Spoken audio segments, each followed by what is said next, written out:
ഇതാണ് വ്യൂ എന്തോ.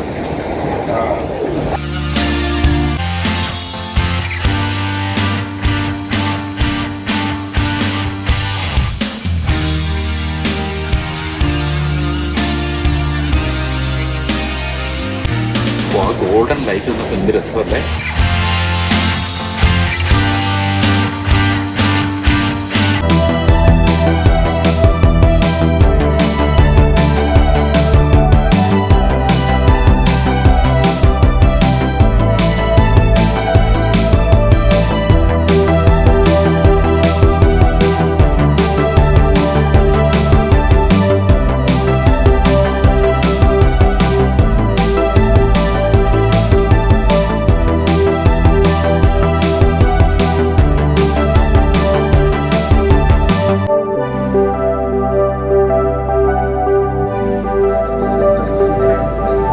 പ്രകൃതിയിലെ ഏറ്റവും മനോഹരമായ ദൃശ്യങ്ങളിലൂടെയാണ് നമ്മളിപ്പോൾ യാത്ര ചെയ്തുകൊണ്ടിരിക്കുന്നത്.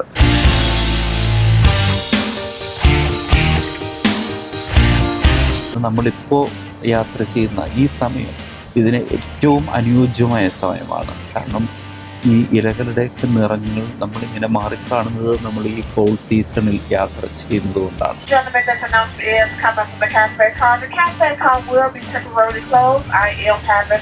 Problems with my POS machine. Once again, at this time, the cafe car will be temporarily closed. അമേരിക്കയ്ക്ക് ഇത്രയും സൗന്ദര്യമുണ്ടെന്ന് ഇപ്പോഴേ അറിയുന്നത് കേട്ടോ. ഈ ദൃശ്യങ്ങളൊക്കെ കാണുമ്പോഴാണ്. ഒരു രാജ്യത്തെ നമ്മൾ അറിയണമെങ്കിൽ അവിടുത്തെ ലോക്കൽ ട്രാൻസ്പോർട്ടേഷനിലൂടെ നമ്മൾ യാത്ര ചെയ്യുമ്പോഴാണ് ഒരു പുതിയ രാജ്യത്തെ നമ്മൾ കൂടുതൽ അറിയാൻ സാധിക്കുന്നത്.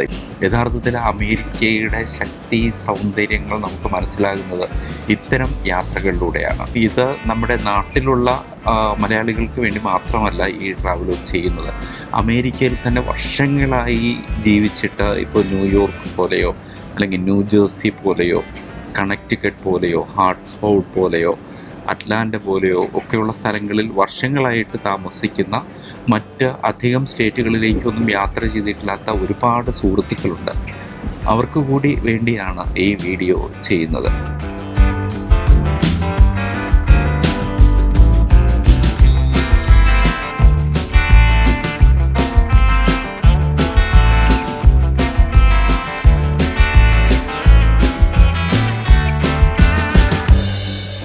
Longest train journey in United States. കാലിഫോർണിയയിൽ നിന്ന് ന്യൂയോർക്ക് വരെ ട്രെയിനിൽ ഒരു യാത്ര.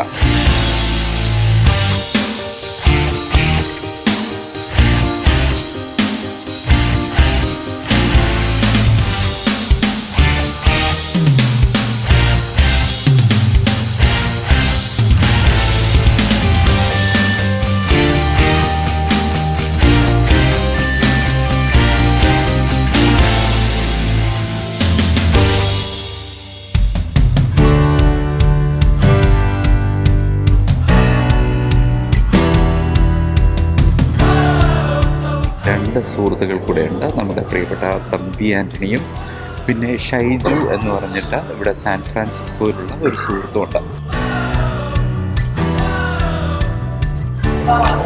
ഇതാണ് Shaiju. Okay, we are going to New York on Amtrak. The first trip from California, San Francisco to New York on the train. First time. I'm also first time. I'm also, yeah.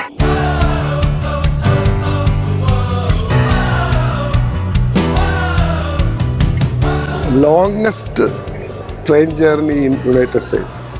Unless you have a lot of time to spend on the train, otherwise nobody is going to travel because flight is cheaper than train and time. It's only a relaxing trip. We'll see. We are also first time traveling in the Amtrak.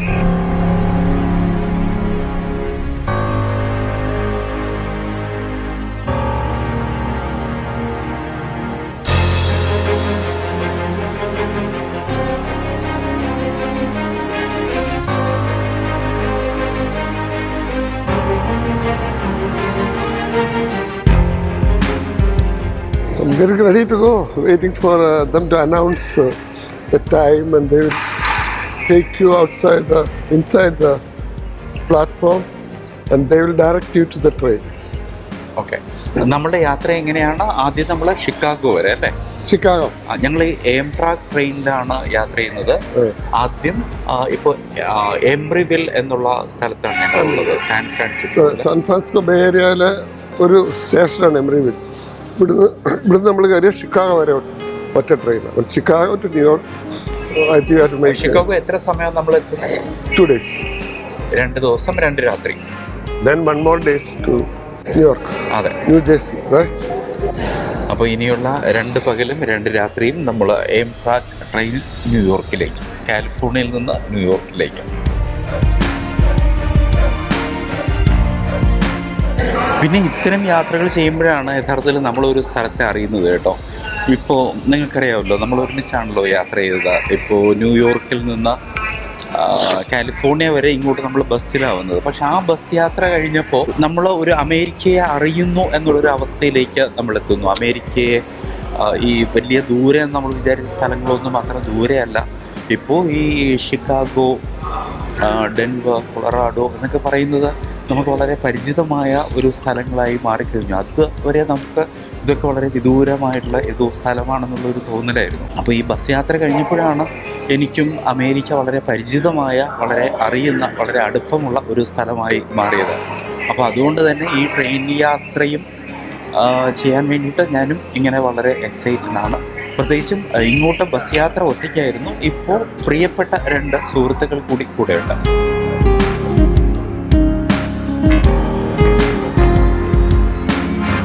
നമ്മുടെ ഈ ഷൈജുവിൻ്റെ ഏറ്റവും വലിയ പ്രത്യേകതയായിട്ട് തോന്നിയിട്ടുള്ളത്, ഇദ്ദേഹം എന്ത് കാര്യവും വളരെ study ചെയ്തിട്ട് ചെയ്യുന്ന ഒരു മനുഷ്യനാണ്. ഇപ്പോൾ തന്നെ ഇദ്ദേഹം വീട്ടിൽ നിന്ന് ഇങ്ങോട്ട് വന്നത് തന്നെ പ്രത്യേക ഒരു ട്രാൻസ്പോർട്ടേഷൻ സൗകര്യങ്ങളൊക്കെ കണ്ടുപിടിച്ചിട്ടാണ്. അപ്പോൾ എല്ലാ കാര്യങ്ങളും ഇങ്ങനെ റിസർച്ച് ചെയ്യുന്നത് എന്തുകൊണ്ടാണെന്ന് ഞാനിപ്പോൾ ഇദ്ദേഹത്തോട് ചോദിച്ചുകൊണ്ടിരിക്കുകയായിരുന്നു. ഇദ്ദേഹം ബേസിക്കലി ഒരു റിയൽട്ടറാണ്. അപ്പോൾ ആ പ്രൊഫഷൻ്റെ ഭാഗമാണെന്നാണ് ഷൈജു പറയുന്നത്.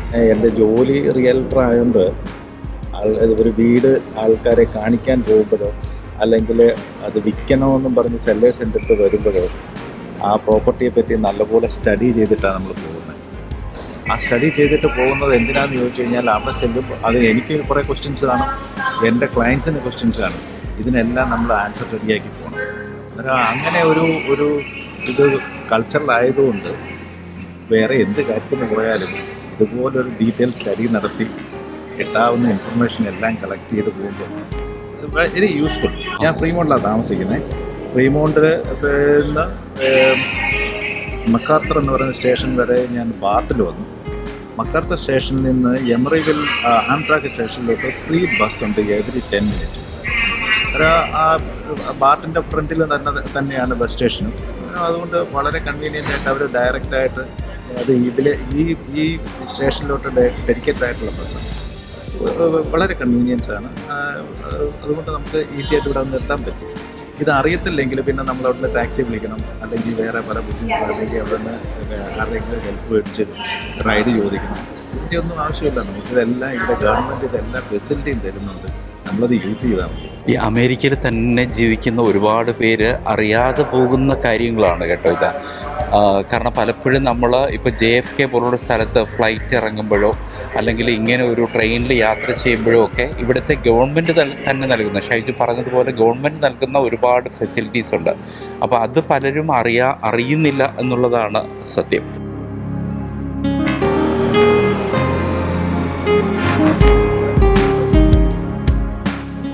ഈ ട്രെയിനിലേക്ക് കയറാനുള്ള എല്ലാവരെയും ഇങ്ങനെ പ്രോപ്പറായിട്ട് ഗൈഡ് ചെയ്ത് ഇവിടെ പ്ലാറ്റ്ഫോമിലേക്ക് കൊണ്ടുവന്നിട്ടുണ്ട് കേട്ടോ.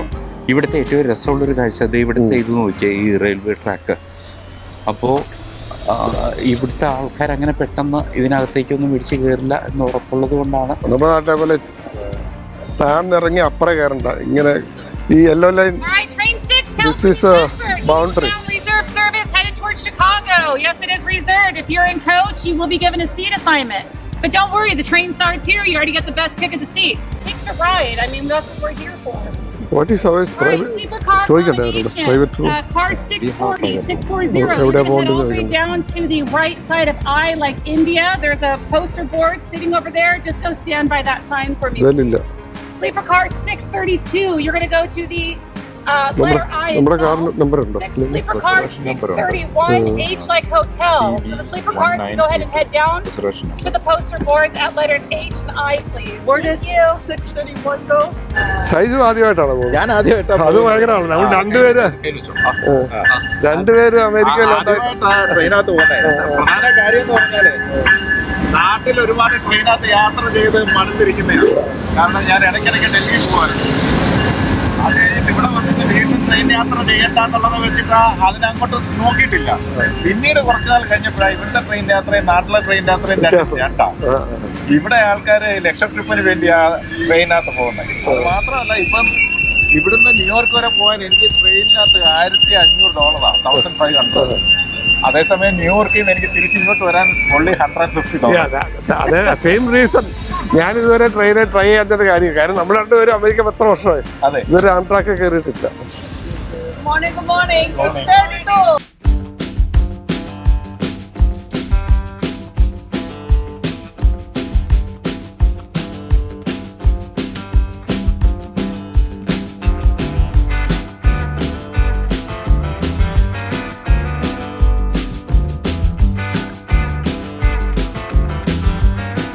ഒരു രാജ്യത്തെ നമ്മൾ അറിയണമെങ്കിൽ അവിടുത്തെ ലോക്കൽ ട്രാൻസ്പോർട്ടേഷനിലൂടെ നമ്മൾ യാത്ര ചെയ്യുമ്പോഴാണ് ഒരു പുതിയ രാജ്യത്തെ നമ്മൾ കൂടുതൽ അറിയാൻ സാധിക്കുന്നത്. ഇപ്പോഴും തുറന്നു പറഞ്ഞാൽ ഞാനിത് എൻ്റെ അമേരിക്കയിലെ 5ാമത്തെ യാത്രയാണ് അമേരിക്കയിലേക്കുള്ളത്. ഇതുവരെ പലപ്പോഴും ഈ ലോസ് ഏഞ്ചൽസിലേക്ക് ന്യൂയോർക്കിൽ നിന്ന് ഫ്ലൈറ്റിൽ യാത്ര ചെയ്ത് വന്നിട്ടുണ്ടെങ്കിലും ഇത് ആദ്യമായിട്ടാണ് ബസ്സിലും ട്രെയിനിലുമൊക്കെ ഇത്ര ദൂരം യാത്ര ചെയ്യുന്നത്. യഥാർത്ഥത്തിൽ അമേരിക്കയുടെ ശക്തി സൗന്ദര്യങ്ങൾ നമുക്ക് മനസ്സിലാകുന്നത് ഇത്തരം യാത്രകളിലൂടെയാണ്. പലപ്പോഴും എനിക്ക് തോന്നുന്നു ഇത് നമ്മുടെ നാട്ടിലുള്ള മലയാളികൾക്ക് വേണ്ടി മാത്രമല്ല ഈ ട്രാവൽ ചെയ്യുന്നത്. അമേരിക്കയിൽ തന്നെ വർഷങ്ങളായി ജീവിച്ചിട്ട് ഇപ്പോൾ ന്യൂയോർക്ക് പോലെയോ അല്ലെങ്കിൽ ന്യൂജേഴ്സി പോലെയോ കണക്റ്റിക്കട്ട് പോലെയോ ഹാർട്ട്ഫോർഡ് പോലെയോ അറ്റ്ലാന്റ പോലെയോ ഒക്കെയുള്ള സ്ഥലങ്ങളിൽ വർഷങ്ങളായിട്ട് താമസിക്കുന്ന മറ്റ് അധികം സ്റ്റേറ്റുകളിലേക്കൊന്നും യാത്ര ചെയ്തിട്ടില്ലാത്ത ഒരുപാട് സുഹൃത്തുക്കളുണ്ട്. അവർക്ക് കൂടി വേണ്ടിയാണ് ഈ വീഡിയോ ചെയ്യുന്നത്.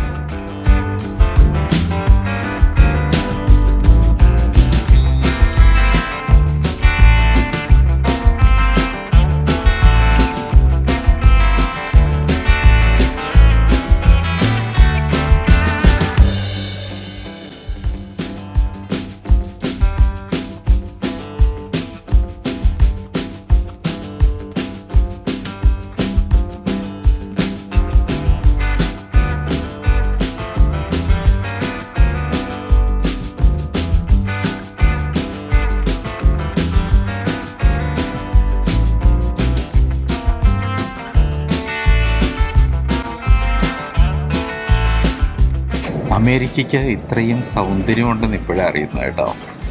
ഈ ദൃശ്യങ്ങളൊക്കെ കാണുമ്പോഴാണ്.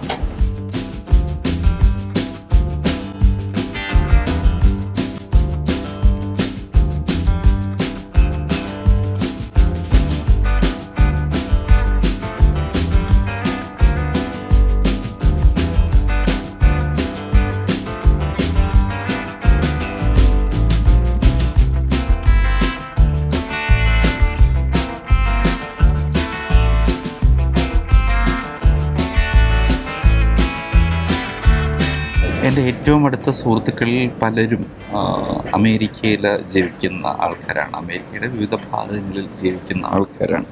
അവരോടൊക്കെ സംസാരിക്കുമ്പോൾ തോന്നിയിട്ടുള്ള ഒരു കാര്യം, തീർച്ചയായിട്ടും എന്തിനാണ് നമ്മൾ കൂടുതൽ പേരും അമേരിക്കയിൽ ജീവിക്കുന്നത്? ഇവിടുത്തെ ജീവിത സൗകര്യങ്ങൾ കൂടുതലാണ്. പിന്നെ നമുക്ക് ഡെഫിനറ്റ്ലി കൂടുതൽ പണം സമ്പാദിക്കാൻ സാധിക്കും. നമ്മുടെ ഈ ഒരു ഡോളർ കൺവേർഷൻ റേറ്റും ഒക്കെ നോക്കുമ്പോൾ നമ്മുടെ അതിൻ്റെ ഒരു മണി വാല്യൂമായിട്ട് താരതമ്യപ്പെടുത്തുമ്പോൾ അമേരിക്കയിൽ കിട്ടുന്ന സാലറി എന്ന് പറയുന്നത് നമുക്ക് നാട്ടിൽ ഇമാജിൻ ചെയ്യാൻ പറ്റുന്നതിനേക്കാളും വളരെ വളരെ കൂടുതലായിരിക്കും. പക്ഷേ അതിനകത്തുള്ള ഒരു രസമുള്ളത്, നമ്മളിപ്പോഴ നാട്ടിൽ ഒരു ചായ കുടിക്കാൻ നമ്മൾ 10 രൂപ കൊടുക്കുമ്പോൾ ഇവിടെ നമ്മൾ ഒരു ചായക്ക് കൊടുക്കുന്നത് $3-4 ആയിരിക്കും അല്ലേ. അപ്പോൾ എത്രയോ ഒരു 300-400 രൂപ കൊടുത്തിട്ടാണ് ഇവിടെ ഒരു ചായ കുടിക്കുന്നത്. അങ്ങനെ വരുമ്പോൾ ഈ നാട്ടിൽ നമ്മൾ ഏൺ ചെയ്യുന്ന കാശും ഇവിടെ ഏൺ ചെയ്യുന്ന, ഇവിടെ നിങ്ങൾ കൂടുതൽ കാശ് കിട്ടുന്നുണ്ടെങ്കിലും അത്രയും കാശ് ഇവിടെ ജീവിക്കുന്ന ആൾക്കാർ ഇവിടെ തന്നെ സ്പെൻഡ് ചെയ്യുകയും ചെയ്യുന്നുണ്ട്, ഇപ്പോൾ ടാക്സും മറ്റ് കാര്യങ്ങളും ഒക്കെ കൊടുത്തുകൊണ്ട്.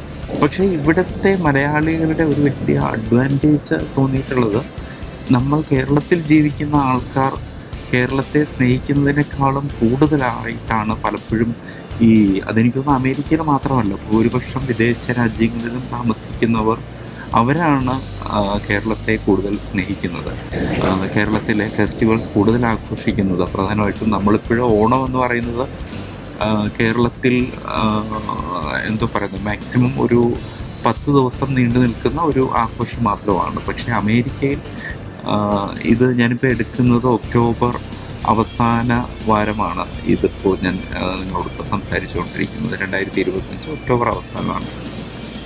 ഈ സമയത്ത് പോലും ഇവിടെ ഇക്കഴിഞ്ഞ ദിവസവും ഒരു ഓണാഘോഷ പരിപാടി ഉണ്ടായിരുന്നു.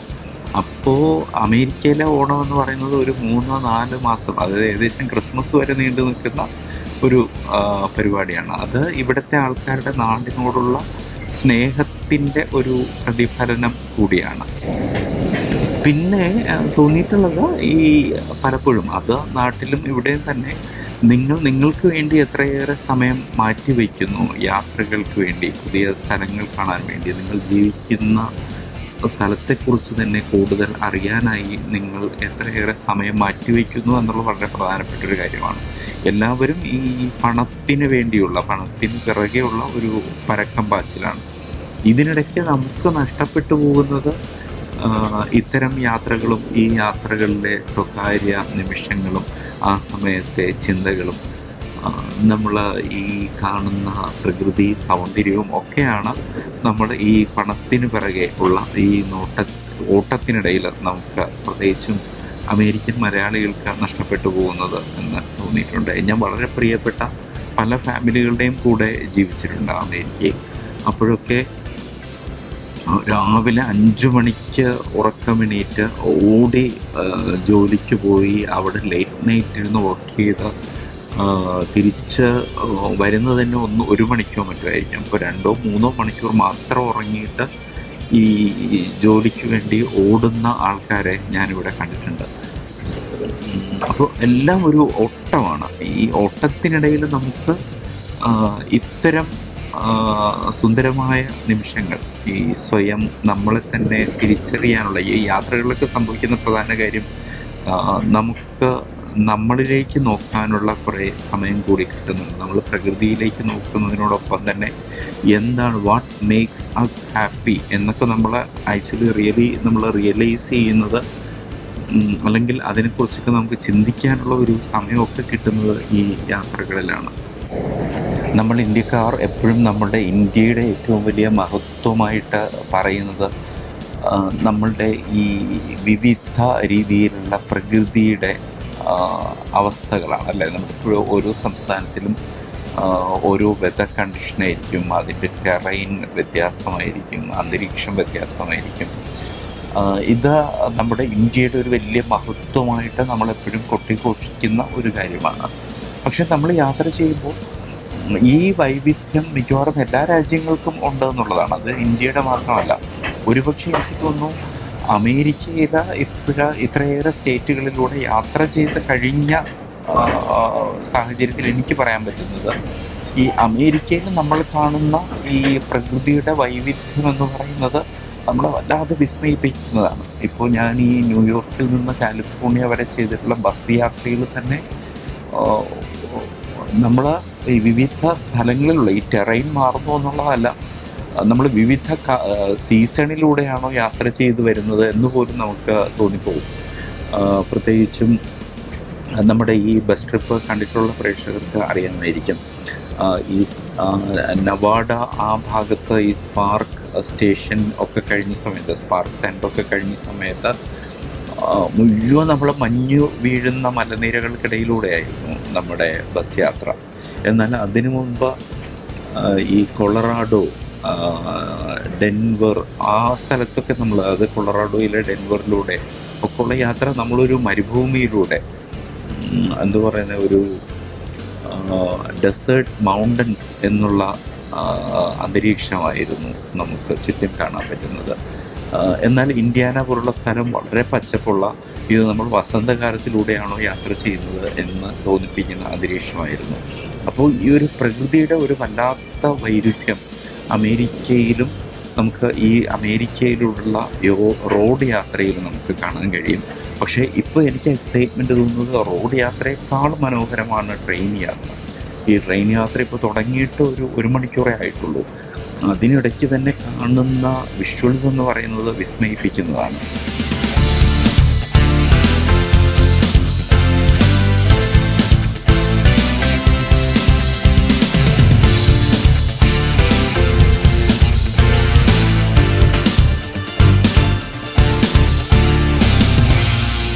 നമ്മൾ ഈ സുഹൃത്തുക്കളുമായിട്ട് യാത്ര ചെയ്യുമ്പോഴുള്ള ഏറ്റവും വലിയ രസം, നമ്മൾ ഈ വെറുതെ യാത്രയിൽ പ്രകൃതി സൗന്ദര്യം കണ്ടുപോകുന്നത് മാത്രമല്ലാതെ ഒരുപാട് രസമുള്ള വിഷയങ്ങൾ അങ്ങോട്ടും ഇങ്ങോട്ടും ഒക്കെ സംസാരിക്കാൻ പറ്റും.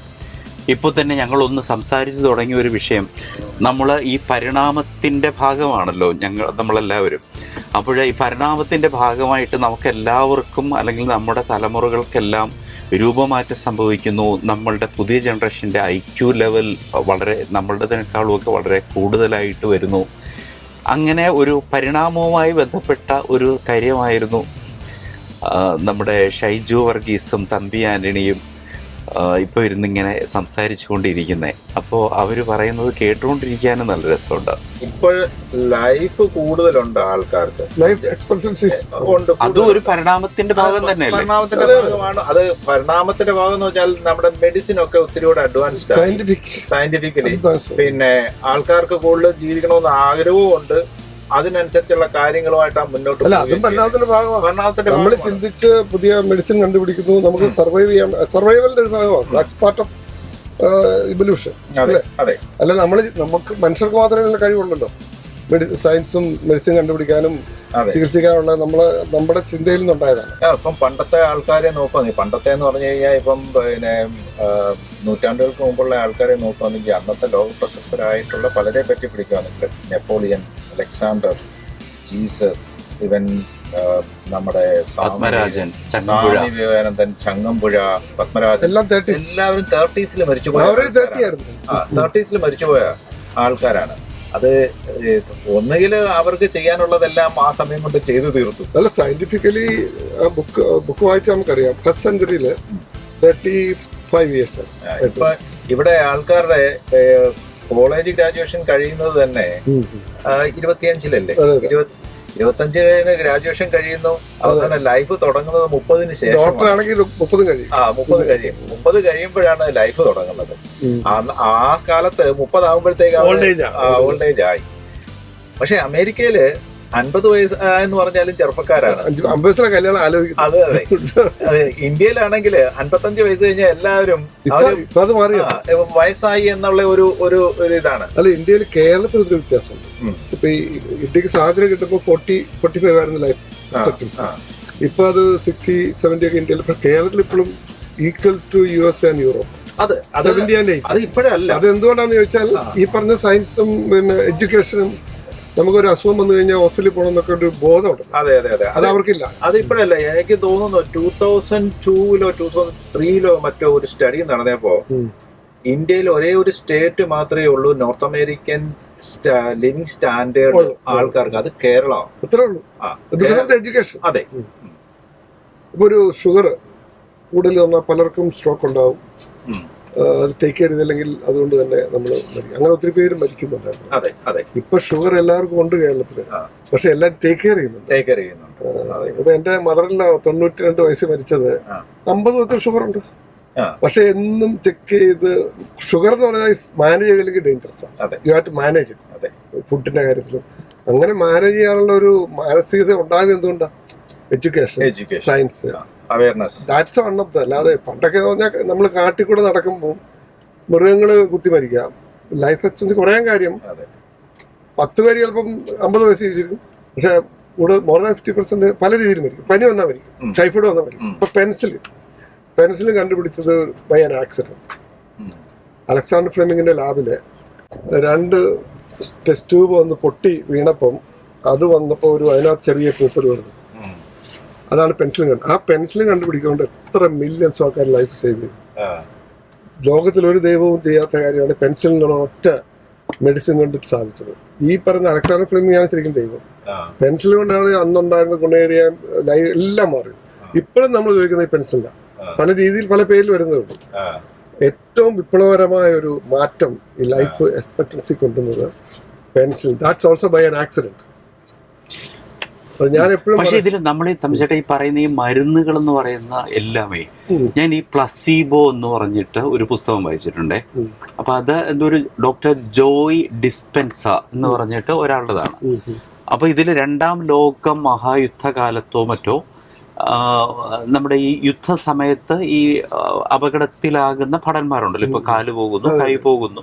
അപ്പൊ ഇവർക്കെല്ലാവർക്കും ഈ മയക്കാനുള്ള മരുന്ന് മറ്റേ മോർഫിൻ അല്ലേ, അത് കുത്തിവെച്ചിട്ടാണ് ഇത് ചെയ്യുന്നത്. പക്ഷെ പെട്ടെന്നൊരു സമയത്ത് ഈ മോർഫിൻ തീർന്നുപോയി അവിടെ. അപ്പോൾ അവിടെ ഉണ്ടായിരുന്ന ആ പ്രധാന ഡോക്ടർ ചെയ്തത് അവിടുത്തെ ഈ നേഴ്സുമാരെടുത്ത് ഇത് തൽക്കാലം പറയണ്ടെന്ന് പറഞ്ഞിട്ട് പച്ചവെള്ളം സിറിഞ്ചിനകത്ത് കയറ്റിയിട്ട് ഇത് മോർഫിനാണ് എന്ന് പറഞ്ഞിട്ട് ഇഞ്ചെക്ട് ചെയ്തു. എന്നിട്ട് പക്ഷെ അതിൽ അവസാനം അത് കൺക്ലൂഡ് ചെയ്യുന്നത് ഭൂരിപക്ഷം ഈ പറയുന്ന ഈ മിലിറ്ററി ആൾക്കാരും ഞങ്ങൾ മയങ്ങിക്കിടക്കുകയാണ് എന്നുള്ള രീതിയിൽ ഈ സർജറിയുമായിട്ട് സഹകരിച്ചു. അപ്പോഴും നമ്മൾ ഈ എല്ലാം ഈ മരുന്നാണോ? അല്ല, അത് സൈക്കോളജി. കാരണം നമ്മൾ കൂടുതൽ ഈ പറയുന്ന സ്വന്തം ശരീരത്തെ കുറിച്ച് ബോധം ഉണ്ടാകുക, കൃത്യമായിട്ട് വർക്കൗട്ട് ചെയ്യുക. അതൊരാളെ നമ്മൾ മയക്കാനൊരു സൈക്കാട്രിസ്റ്റ് വിചാരിച്ചല്ല മയക്കാൻ പറ്റും. മെഡിസിൻ ഒന്നും വേണ്ട. അതുപോലൊരു എഫക്റ്റ് ആണ് ഇത്.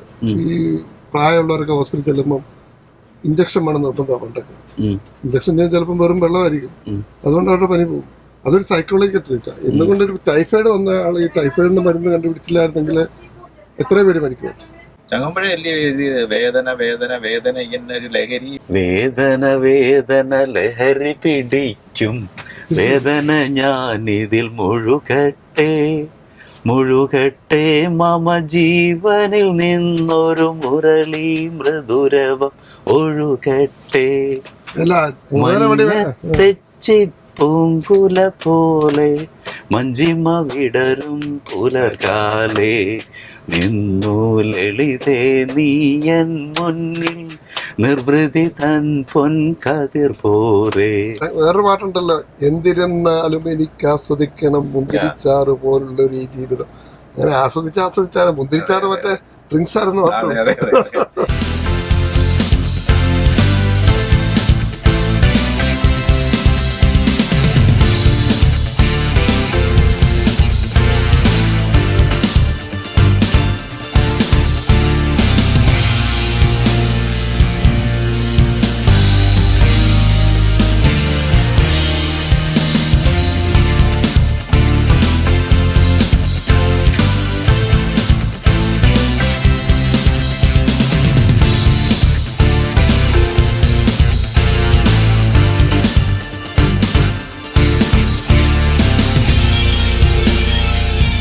ശൈലി ഒരു ബാക്ക്ലിംഗ് പാർട്ടി.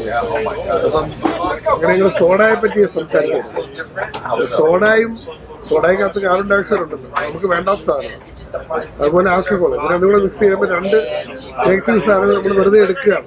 അപ്പോൾ ഞാൻ ശൈലിയോട് ചോദിക്കുകയാണ്, 2 നെഗറ്റീവ് കൂടിയ പോസിറ്റീവ് ആവുന്ന ആളാണ് പ്രാർത്ഥിച്ചിട്ട്, അതുകൊണ്ട് കുഴപ്പമില്ലായിരിക്കും. അപ്പം സാധാരണ അമേരിക്കയില് സിംഗിൾ ബാറ്റും എക്സ്പെൻസീവ് വിസ്കിക്കകത്ത് ആരും സോഡ ഒഴിക്കുക. പഴയപോലെ സോഡ മേടിക്കുന്ന പരിപാടി നാട്ടിൽ ചെല്ലുമ്പോൾ ഇപ്പോഴും അവർ സോഡ ഒഴിക്കുന്നതിന്റെ കാര്യം അവിടെ നല്ല ഡ്രിങ്ക്സ് അല്ല കഴിച്ചോണ്ടിരിക്കും. ഈ അടുത്ത കാലത്താണ് സിംഗിളൊക്കെ വന്നത്. അതുകൊണ്ട് ആ പ്രാക്ടീസ് ഒക്കെ തുടരുന്നത്. പക്ഷെ അത് ഭയങ്കര കുഴപ്പമാണ്. കഴിഞ്ഞ ചോദിച്ചാൽ ഡോക്ടർ പറഞ്ഞു, എന്റെ ഒരു ഫ്രണ്ട് ഡോക്ടറെ അടുത്ത് ഞാനിത് ചോദിച്ചതാണ്. പുള്ളി പറഞ്ഞത് ആൽക്കഹോൾ നമുക്ക് ആവശ്യമില്ലാത്ത സാധനമാണ്, കാർബണേറ്റഡ് വാട്ടർ നമുക്ക് ആവശ്യമില്ലാത്ത സാധനമാണ്. അതിൽ ഇത് രണ്ടുകൂടെ മിക്സ് ചെയ്തിട്ട് നമ്മുടെ ശരീരത്തിന് കൊടുക്കുമ്പോൾ ശരീരത്തിൽ ഒത്തിരി ഹാം ആവത്തേ ഉള്ളൂ. അതുകൊണ്ട് ഈ അഥവാ ഡ്രിങ്ക്സ് കഴിക്കണമെന്നുണ്ടെങ്കിൽ ഐസ് ചേർത്ത് കഴിക്കുക, അല്ലെങ്കിൽ ഐസിന്റെ കൂടെ സാധാരണ പ്ലെയിൻ വാട്ടർ ചേർത്ത് കഴിക്കുക എന്നുള്ളതാണ്. ഇതൊരു ഹെൽത്തി ഹാബിറ്റ് അല്ല. പിന്നെ ആർക്കെങ്കിലും ആവശ്യമുണ്ടെങ്കിൽ അത് ഇത്തിരി ഹെൽത്തിയർ ആയിട്ട് കഴിക്കുക എന്നുള്ളതാണ് നല്ലത്. അല്ലാതെ ഈ ചില ആൾക്കാരുണ്ട് കോക്കൊക്കെ ചേർത്ത് കഴിക്കും, കോക്കും പെപ്സിയും ഒക്കെ ചേർത്ത് കഴിക്കുന്നതുണ്ട്. അങ്ങനെ അമേരിക്കയിലൊക്കെ വന്ന കാലത്ത് എല്ലാ പാർട്ടിക്കും, ഏത് ചെറിയ പാർട്ടിക്കും കോക്ക്, പെപ്സി, സോഡ, എല്ലാ ടൈപ്പ് സോഡ തരുന്നത്. അത് പാർട്ടി മസ്റ്റാണ്. പിന്നീട് ഇപ്പോഴൊരു പാർട്ടിക്ക് പോലും സോഡ കണ്ടിട്ടുണ്ട്. സോഡ ഇല്ല ഇപ്പൊ നമ്മള് പ്ലെയിൻ വാട്ടർ. അപ്പൊ അത് കുഴപ്പമാണെന്നുള്ളത് അവയർനെസ് വന്നു കഴിഞ്ഞു. അതെ ഇപ്പം പ്ലെയിൻ വാട്ടർ മാത്രമേ അത്രേ ഉള്ളൂ. ജ്യൂസ് പോലും കുറവാ പാർട്ടികൾക്ക്. എന്നാലും അന്നേരം കള്ളുണ്ട്, അന്നും കള്ളുണ്ട്, ഇപ്പോഴും കള്ളിന് മാത്രമേ യാതൊരു വ്യത്യാസമില്ല. പക്ഷെ ഇപ്പൊ സ്പോർട്സിനൊക്കെ പോകുന്നു. എന്റെ മോനൊക്കെ വോളിബോൾ കളിക്കുമ്പോൾ ഹൈസ്കൂളിൽ വെച്ച കോച്ച് പറയും നോ സോഡ. അവനൊക്കെ കൊച്ചായും പിടി സോഡ, അത് പിന്നെ അവൻ സോഡ തൊട്ടിട്ടില്ല. കോച്ച് പറയുന്നതാണ്, നമ്മൾ പറയുന്നതിൽ അവർ ശ്രദ്ധിക്കുന്നത്. എല്ലാ സ്പോർട്സുകാരോടും പറയും നോ സോഡ എന്ന് പറഞ്ഞാൽ അവരോട് സോഡ കഴിക്കും. അതൊക്കെ ചെറിയൊരു സംഭവമാണെങ്കിൽ പോലും അത് ഹെൽത്തിനെ അഫക്റ്റ് ചെയ്യുന്നുള്ളതാണ്. എന്നാൽ ഇതെല്ലാം കഴിക്കുന്ന ആൾക്കാരും ഉണ്ട്. പക്ഷെ ഈ സോഡ തന്നെയാണ് ശീലമാണ്. ഈ സ്പാർക്ലിംഗ് വാട്ടർ നമ്മളിപ്പോ എടുക്കുന്നതുണ്ടല്ലോ, ഇത് ആക്ച്വലി സോഡ തന്നെയാണ്. ഇത് സോഡ തന്നെയാണ്, ഇത് പ്ലെയിൻ സോഡ തന്നെയാണ്. അതിനകത്ത് കാർബൺ ഡയോക്സൈഡ് ഉണ്ട്. അതെ, അതുകൊണ്ടാണല്ലോ ഇതിങ്ങനെ വരത്തില്ല. അല്ല, വേറൊരു കാര്യമുണ്ട്. ഈ ജ്യൂസ് അതിന് കുഴപ്പം കാരണം അതറിയോ? ഇത് മൊത്തം ഇത് ആഡഡ് ഷുഗറാ. ഇത് ആഡഡ് ഷുഗർ. ഇതിനെക്കാട്ടിലും ഒക്കെ ദോഷമാണ് ഈ ജ്യൂസ്. ഞാനിപ്പോ ജ്യൂസ് കുടിക്കുകയല്ല. ബേസിക്കലി ഇത് ചെയ്യുന്നതെന്ന് പറഞ്ഞാല് ഇവര് ഓറഞ്ച് ജ്യൂസ് എക്സ്ട്രാക്ട് ചെയ്തിട്ട് ഇതിനെ ഡ്രൈ ആക്കി പൗഡർ ആക്കി കീപ്പ് ചെയ്യുന്നത്. അതെ അതെ.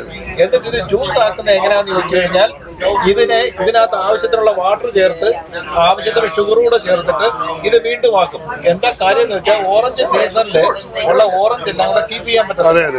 അതിന് അവര് ജ്യൂസ് ആക്കും. ഇത് ജ്യൂസ് ആക്കിയിട്ട് കീപ്പ് ചെയ്യാൻ പറ്റത്തില്ല, അതിന് അവര് ഡ്രൈ ആക്കും. പിന്നെ കെമിക്കൽസ് ഉപയോഗിക്കും. ഇത് ഡ്രൈ ആക്കി. അപ്പൊ ഇത് ബിസ്കിയേക്കാളും കുഴപ്പമെന്നാ പറഞ്ഞു വരുന്നത്. ഇത് ഡ്രൈ ആക്കി പൗഡർ ഫോമിലാണ് ഇവർ കീപ്പ് ചെയ്യുന്നത്. പിന്നീട് ഇതൊരു ജ്യൂസ് ആക്കുന്നത് ഇതിനകത്ത് ഷുഗറും വാട്ടറോട് ആഡ് ചെയ്ത് ജ്യൂസ് ആക്കിയാൽ നമുക്ക് സ്ഥിരമായിട്ട് ജ്യൂസ് കുടിച്ചാൽ ഫാറ്റി ലിവർ വരും, യാതൊരു സംശയമില്ല. നമുക്കറിയാമല്ലോ, മലയാളത്തിലെ സിനിമയിൽ എത്ര പേര് ഈ ജ്യൂസും പെപ്സിയും മാത്രം കുടിച്ച് പോയിട്ടുണ്ട്. ബിസ്കിക്ക് അത്ര ബിസ്കി ലിമിറ്റ് ചെയ്ത് കഴിച്ചാൽ കുഴപ്പമില്ല, അധികമായാലും അമൃതം വിഷം.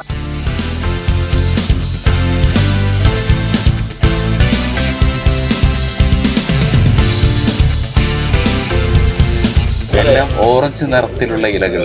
ഫോൾ സീസന്റെ സീസൺ ആകാൻ തുടങ്ങുന്നതൊക്കെയാണ്. ഇവിടെ ഫോൾ സീസൺ ആവാൻ തുടങ്ങുന്നേ ഉള്ളൂ. ആക്ച്വലി ന്യൂയോർക്കിലൊക്കെ ഫോൾ ആയി. നമ്മളിപ്പോ അങ്ങോട്ടല്ലേ പോകുന്നത്. അതെ, അങ്ങോട്ടാ പോകുന്നത്.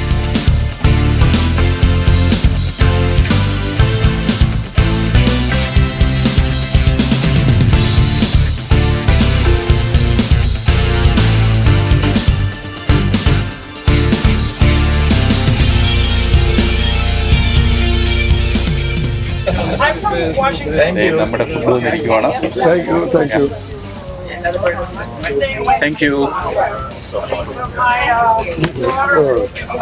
ഇതാണ് അതുകൊണ്ടുള്ള വ്യത്യാസം. അത് സാധാരണ ബ്രെഡ്, ഇത് നമ്മുടെ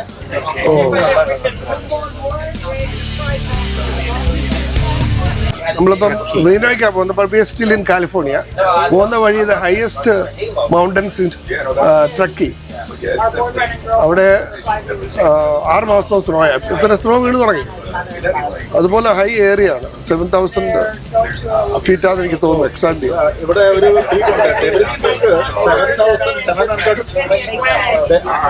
ട്രക്കിയില് ഏറ്റവും ഹയസ്റ്റ് പീക്ക് 7,700 ഫീറ്റ് ഹൈ ആണ്.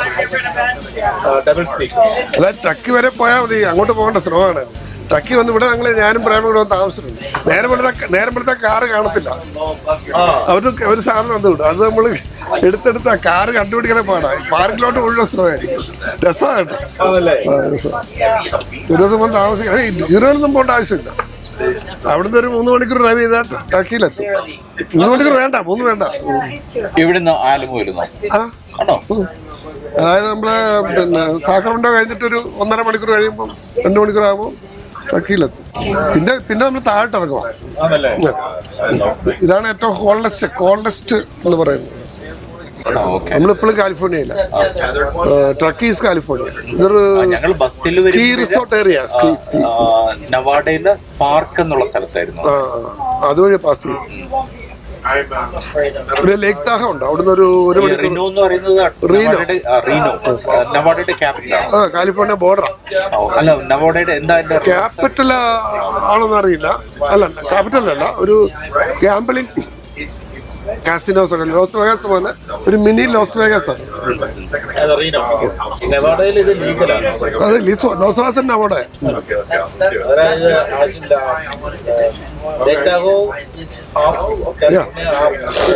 എന്നാലും ഗാംബ്ലിംഗ് യൂസ്വലി കാലിഫോർണിയ. ഗാംബ്ലിംഗ് തന്നെ അവിടെ. നമ്മള് പിന്നെ 30 മിനിറ്റ് എടുക്കും ആക്ച്വൽ ട്രക്കിലെത്താൻ വേണ്ടി. പക്ഷെ നമ്മളിപ്പോ ആ ഹിൽ ഏരിയയിൽ കൂടെ പൊക്കോണ്ടിരിക്കും. അതെ.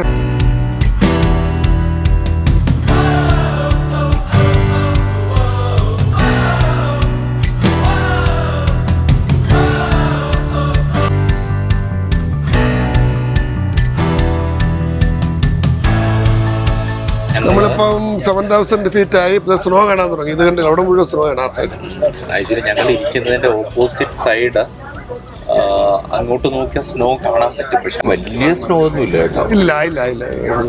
നമ്മളുടെ ഈ മണാലിയിലും കസോളിലും ഒക്കെ പോയാൽ മതി. ഇത് ആക്ച്വലി ഏകദേശം ആ അന്തരീക്ഷം. അല്ല, ഹൈയസ്റ്റ് പീക്കിൽ ഈ പൈൻ മരങ്ങൾക്കിടയിലൂടെ ഒരു കറക്റ്റ് ഒരു മനാലി അന്തരീക്ഷമാണ്. പൈൻ ഉണ്ടാകുന്ന തന്നെ 3000 കഴിഞ്ഞേ ഉണ്ടാകത്തുള്ളൂ. ആണോ? അല്ലെങ്കിൽ കോൾഡ് വെതർ വരും. സാൻ ഫ്രാൻസിസ്കോയിലൊക്കെ ഉണ്ടാവും കോൾഡ് വെതർ. ചൂടത്തുണ്ടാകില്ല. നമ്മുടെ തന്നെ കുട്ടിക്കാനം ഇങ്ങോട്ട് പോകുമ്പോൾ ഉണ്ടല്ലോ. ഈ കുട്ടിക്കാനത്തുള്ള തമ്പിച്ചേട്ടന്റെ റിസോർട്ടിന്റെ പേരെന്താണ്? Palace avenue hill resort. Palace avenue hill resort. 3500 above sea level ആണ്. That's the highest on the way to Thekadi. That's the highest peak. Weather is always good compared to Vagamon. You don't need a fan or anything. Even summer you can sleep without fan. But Vagamon you need a fan. Kuttikkanam ഒരു net ഇടുകയാണെങ്കിൽ, അതായത് വിൻഡോയ്ക്ക് net ഇടുകയാണെങ്കിൽ നല്ല തണുത്ത കാറ്റുണ്ട്. പിന്നെ അടച്ചിട്ടില്ല, നെറ്റിട്ടില്ലാതെ കുഴപ്പം പ്രാണികളൊക്കെ വരും. കൊതുക് വരികയില്ല. കൊതുക് അവിടെ ഉണ്ടാകത്തില്ല. കൊതുക് ഹയസ്റ്റ് കൊതുക് സൈഡ് അതൊക്കെ വരും. പക്ഷെ വേറെ പ്രാണികളും ഒക്കെ വരും. അത് വരാതിരിക്കാൻ നെറ്റിട്ട് കഴിഞ്ഞാൽ തുറന്നിട്ടാണ്. അല്ലെങ്കിൽ നമുക്ക് AC വേണം അടച്ചിട്ട്.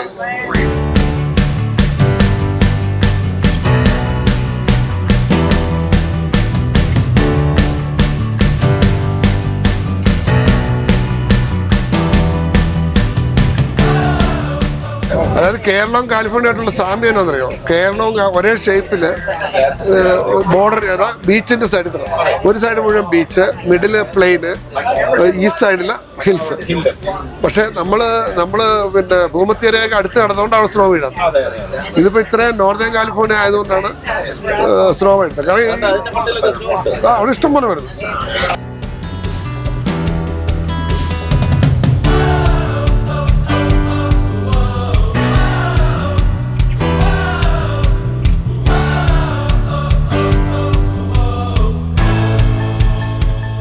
ഈ നമ്മൾ നേരത്തെ ചെയ്ത ബസ് യാത്ര അതിൽ തന്നെ അപ്പോഴും നമ്മൾ പറഞ്ഞിട്ടുണ്ടായിരുന്നു, ഇതൊരിക്കലും നമ്മൾ ഇവിടത്തെയോ അല്ലെങ്കിൽ നാട്ടിൽ നിന്ന് ഇവിടെ വിസിറ്റിന് വരുന്ന ആൾക്കാർക്കോ ഒന്നും ഒരു നമുക്ക് റെക്കമെൻഡ് ചെയ്യാൻ പറ്റുന്ന ഒന്നല്ല. അത് there is more like an adventurous trip. അങ്ങനെ ഒരു പ്രത്യേകിച്ച് എന്നെ പോലത്തെ ഒരു സോളോ ട്രാവലേഴ്സിനൊക്കെ അത് ഓക്കെയാണ്. അല്ലാതെ ഒരു ഫാമിലിയോ നിങ്ങളൊരു ഗ്രൂപ്പായിട്ടൊക്കെ പോകുമ്പോൾ അത്ര നല്ലതായിരിക്കില്ല. പക്ഷേ നമ്മുടെ ഈ ട്രെയിൻ യാത്ര ഒരു സെക്കൻഡ് നല്ല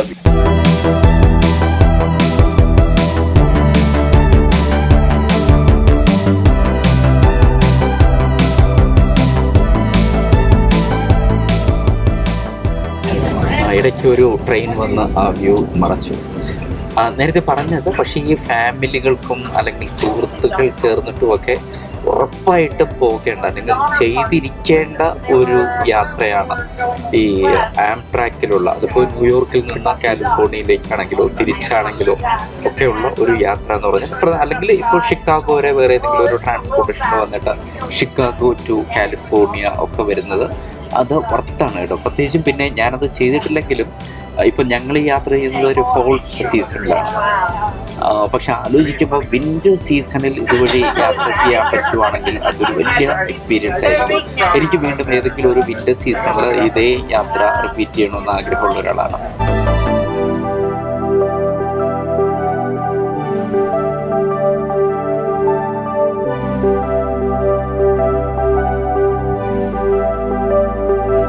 ഇച്ചയാക്കി റിസർവറാ. ഈ ഹില്ലിന്റെ പുറത്ത് വീഴുന്ന സ്നോ വരുന്ന വെള്ളമാണ് ഞങ്ങൾക്ക് ഡ്രിങ്കിങ് വാട്ടർ. 5000 അടി മുകളിൽ നിന്ന് വരുന്ന വെള്ളമാണ്. അതായത് സ്നോ കുറയുവാണെങ്കിൽ വെള്ളത്തിന് ക്ഷാമം ഉണ്ടാവും. അത് കാലിഫോർണിയ അല്ല, ഏരിയയിലെ വെള്ളം നമ്മൾ ബോട്ടിൽ വാട്ടറിനേക്കാളും നല്ലതാണ് പൈപ്പ് വാട്ടർ. ഞങ്ങൾ മേടിക്കാറില്ല ബോട്ടിൽ വാട്ടർ, ഗ്ലാസ് വെച്ചിട്ട്. ഫിൽറ്റർ ആവശ്യമില്ല ഇവിടെ. ഫിൽറ്ററിന് ഒരു ഗുണമെന്ന് വെച്ചാൽ പിന്നെ ഹാർഡ്നെസ് ഇച്ചിരി കുറയായിരിക്കും. ഇവിടെ ആവശ്യമില്ല. അത് വെറുതെ അതിന്റെ ആവശ്യമില്ല. ഇവിടെ സോഫ്റ്റാ വാട്ടർ. അതൊരു ബിസിനസ് തിങ് ആണ് ഇവിടെ. ഈ വെക്കില്ലേ ബാത്റൂമിൽ സോഫ്റ്റ് വാട്ടർ, ഞങ്ങൾ ഒത്തിരി നാൾ വെച്ചതാ.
പ്രകൃതിയിലെ ഏറ്റവും മനോഹരമായ ദൃശ്യങ്ങളിലൂടെയാണ് നമ്മളിപ്പോൾ യാത്ര ചെയ്തുകൊണ്ടിരിക്കുന്നത്.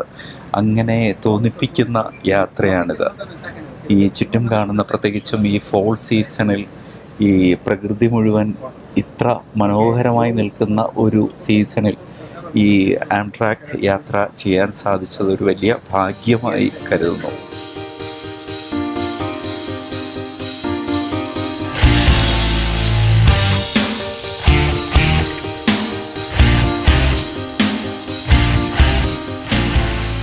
നേരത്തെ പറഞ്ഞതുപോലെ ഈ ആംട്രാക്കിലുള്ള ഈ യാത്ര, കാലിഫോർണിയയിൽ നിന്ന് ന്യൂയോർക്കിലേക്കുള്ള യാത്ര തീർച്ചയായിട്ടും once in a lifetime ചെയ്യേണ്ട ഒരു യാത്ര തന്നെയാണ്.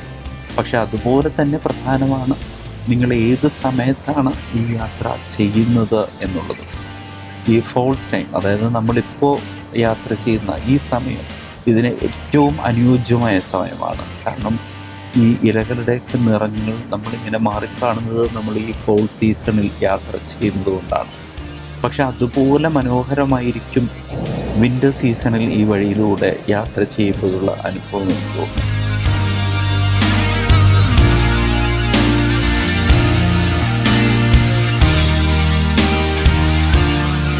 വിൻ്റർ സീസണിൽ ഈ കാണുന്ന മലനിരകളൊക്കെ ഈ മഞ്ഞുമൂടിയ മലനിരകളായി മാറും. അപ്പോൾ അതൊരു അവിസ്മരണീയമായ യാത്ര തന്നെയായിരിക്കും ആ സീസണിൽ. കാഴ്ചകളും അത്രത്തോളം അവിസ്മരണീയമായിരിക്കും.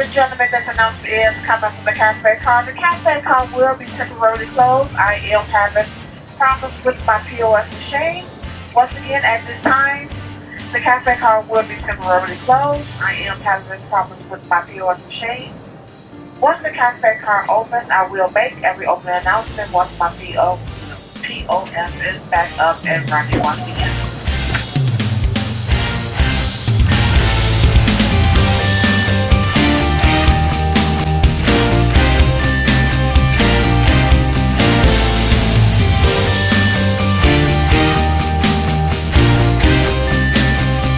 ഈ വൈവിധ്യമാർന്ന പ്രകൃതി ദൃശ്യങ്ങൾ തന്നെയാണ് ഈ യാത്രയെ പ്രധാനമായും മനോഹരമാക്കുന്നത്.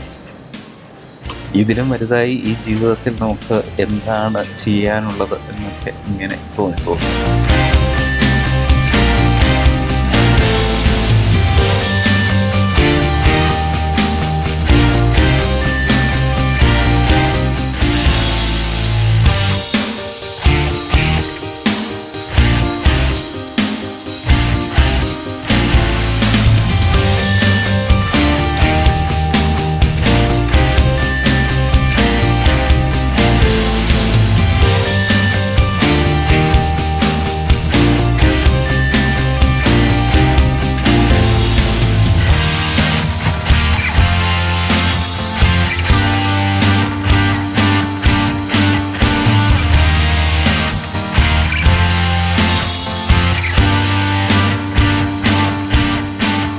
ഒരു നാടിനെ നമുക്ക് അടുത്തറിയാൻ സാധിക്കുന്നത് ആ നാട്ടിലെ ഗ്രാമങ്ങളിലൂടെ യാത്ര ചെയ്യുമ്പോഴാണ് എന്ന് കേട്ടിട്ടുണ്ട്.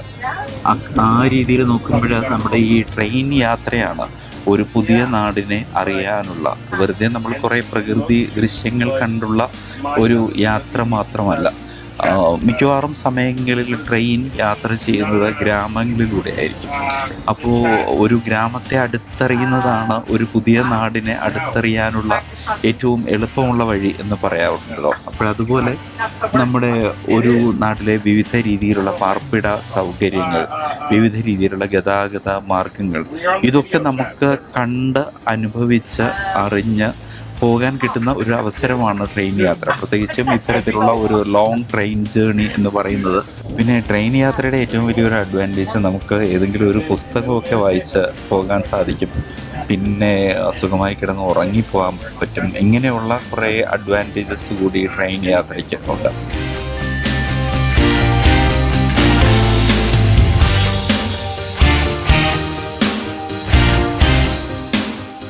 ഞാനിപ്പോൾ വായിച്ചുകൊണ്ടിരിക്കുന്ന പുസ്തകത്തിലെ ആദ്യത്തെ വരി തന്നെ വളരെ ഇൻട്രസ്റ്റിംഗ് ആണ് കേട്ടോ. The hardest thing in the world is to live only once. നമ്മൾ ഇങ്ങനെയുള്ള സ്ഥലങ്ങളിലൂടെ ഇത്തരം യാത്രകളൊക്കെ ചെയ്യുമ്പോഴാണ് നമുക്ക് ഒരു ജന്മം പോരാ നമ്മുടെ യാത്രകൾ അവസാനിപ്പിക്കാൻ എന്നുള്ളൊരു തോന്നലൊക്കെ ഉണ്ടാകുന്നു. ഇനിയും ഒരുപാട് സ്ഥലങ്ങൾ നമുക്ക് കാണാനുണ്ട്, ഇനിയും ഒരുപാട് രാജ്യങ്ങളിലൂടെ യാത്ര ചെയ്യാനുണ്ട് എന്നൊക്കെ തോന്നുന്നത് നമ്മൾ യാത്ര ചെയ്ത് തുടങ്ങിക്കഴിയുമ്പോഴാണ്.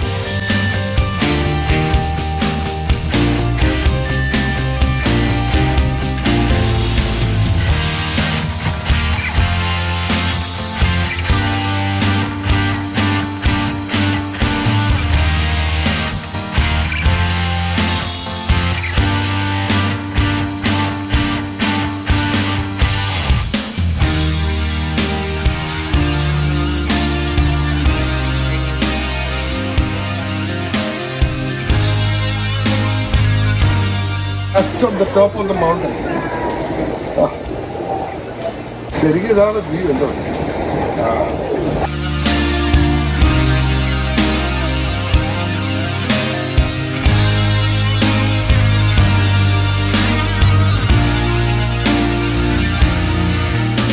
ഗോൾഡൻ ലൈറ്റ് ഒന്നും എന്ത് രസമല്ലേ.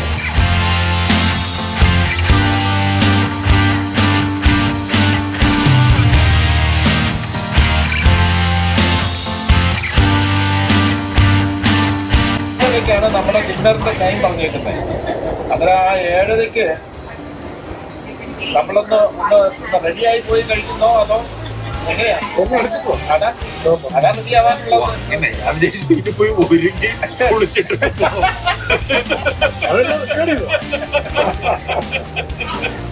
നമ്മള് റെഡിയാവുക എന്ന് പറഞ്ഞാലേ നിങ്ങൾ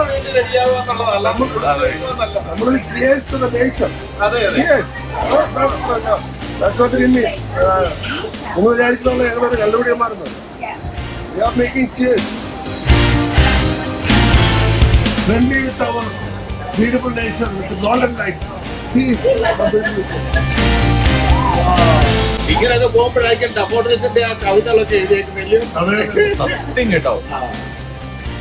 ഞാൻ നേരത്തെ അവിടെ ഒറ്റയ്ക്ക് ഇരുന്നിട്ട് കുറെ സംസാരിച്ചു നമ്മുടെ പ്രേക്ഷകരുമായിട്ട്. വേറെ ആരും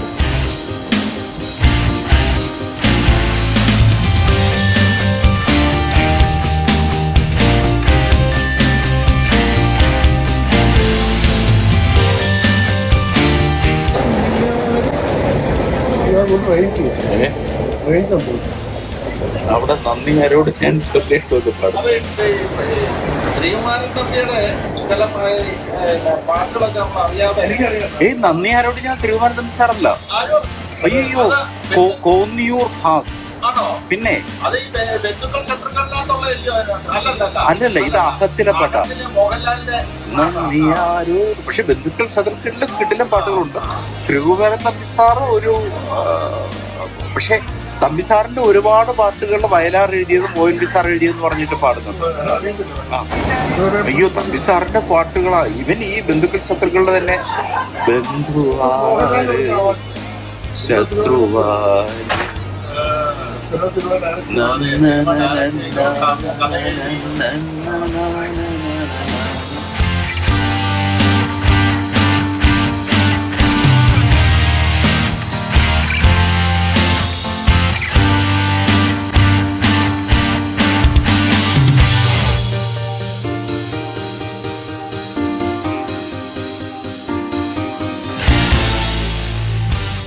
ഈ സ്റ്റേഷൻ ഇത് എന്താണെന്ന് ഞങ്ങൾക്ക് അറിഞ്ഞുകൂടാ, എങ്കിലും ഇവിടെ വിന്നെ മുക്ക എന്ന് എഴുതിയിട്ടുണ്ട്.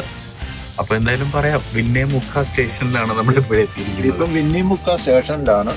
വിന്നി മുക്കയാണോ വിന്നെ മുക്കയാണോ? രണ്ടായാലും കുഴപ്പമില്ല, ഒരു മുക്കയാണ്. വേറൊരു പേര് എന്തായാലും ഇപ്പോഴും നവേഡയിൽ തന്നെയാണെന്ന് തോന്നുന്നു അല്ലേ? അല്ലേ? ഈ പേര് പറഞ്ഞാൽ നമ്മുടെ നാക്ക് കൊടുക്കും. നമ്മൾ പറയുന്നത് സായിപ്പ് കേട്ടൊക്കെ സത്യം. ഇന്നെ മുക്കാന്നൊക്കെ മലയാളം പോലെ നമ്മള് മലയാളമൊക്കെയാണ്. അത് പറയുമ്പോ അത് അതെ അതെ, അങ്ങനെ എന്തെങ്കിലുമൊക്കെ ആയിരിക്കും പറയണ്ടേ. ഇവിടെ ഇംഗ്ലീഷില് പ്രത്യേകിച്ച് എന്റെ കാര്യം ഞാൻ പറയുന്ന പല ഇംഗ്ലീഷും മലയാളീകരിച്ചാ പറയുന്നത്. പിന്നെ നമുക്ക് അത് തന്നെ. അത് ഈ നമ്മുടെ തൃശ്ശൂർക്കാര് ഇംഗ്ലീഷ് പറഞ്ഞാലും അത് തൃശ്ശൂർ ഭാഷയിലേ പറയുമെന്ന് പറയുന്നത്. നമുക്ക് നമ്മുടെ മലയാളം പറയും. നമ്മള് പക്ക മലയാളം മീഡിയം ആൾക്കാര്.